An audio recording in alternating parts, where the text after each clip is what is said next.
میتونیم کمک کنیم. خیلی عالیه، متشکرم. شما کمی در مورد جناب آقای بینا در مورد شرکت دانش بنیان برامون بگید. خواهش میکنم.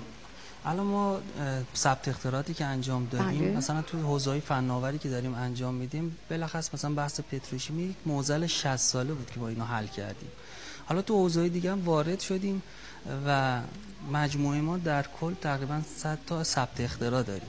ماشاءالله. 200 تا از بچهای نخبه زیر مجموعه ما هستن و داریم فعالیت میکنیم با همه.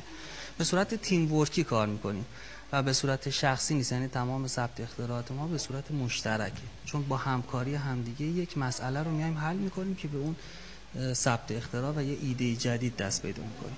حالا جدیداً ما کاری که انجام دادیم، فعالیتمون تو این چند ماه اخیر اومدیم رو ببریمش تو حوزه آموزش واسه دانش آموزان.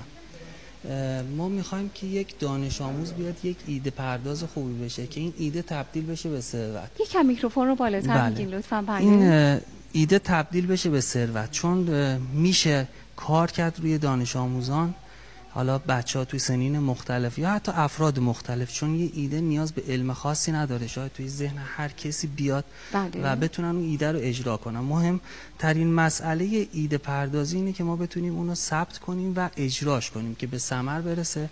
و توی همین راستا ما الان هفته گذشته یکی از دانش آموزامون اولین ثبت اختراعش رو انجام دادن. 4 تا دانش آموز دیگه هم داریم که اینا رو آموزش دادیم و به امید خدا این هفته استارت اظهارنامه‌شون برای ثبت اختراع خورده میشه و هدفمون اینه که اینو هدفمندش کنیم که دانش آموزان یا نسلی رو بخوایم تربیت کنیم بعد از خودمون، چون پروژه‌های زیادی مثلا تو بحث مهندسی پزشکی ایده خیلی خوبی هستش میتونیم کار کنیم که همه اینا رو تک تک بیاریم و تبدیل بشه به ثروت. حالا بحث این است که دانش آموزان این کسایی که مخترع هستن میتونن عضو فدراسیون بین‌المللی اختراعات توی ژنو سوئیس بشن، یه سرتیفیکیت به اینها میدن که توی 148 تا کشور دنیا معتبره.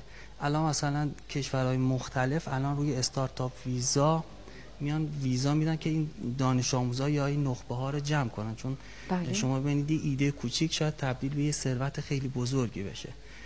و در سطح جهانی حالا ما میتونیم بیایم جشنواره اختراعات مختلفی رو شرکت بکنیم، هم افزایی داشته باشیم با کشورهای دیگه و پرچم کشورمون رو بالا ببریم. این اصلا مهمتره که مثلا یک ایرانی بیاد مثلا توی سیلیکون ولی آمریکا توی نمایشگاه اختراعاتش ما شرکت کنیم و مدال بیاریم. خیلی باعث افتخار هم مجموعه ماست هم کشور خودمون که این بحث ایده پردازی و اون پویایی ذهنی که بچه‌ها دارن رو بتونیم نمایانش کنیم. بسیار عالی. یعنی در واقع شما با دست گذاشتن روی نسل‌های جوان‌تر یک سرمایه‌گذاری واقعی رو به عرصه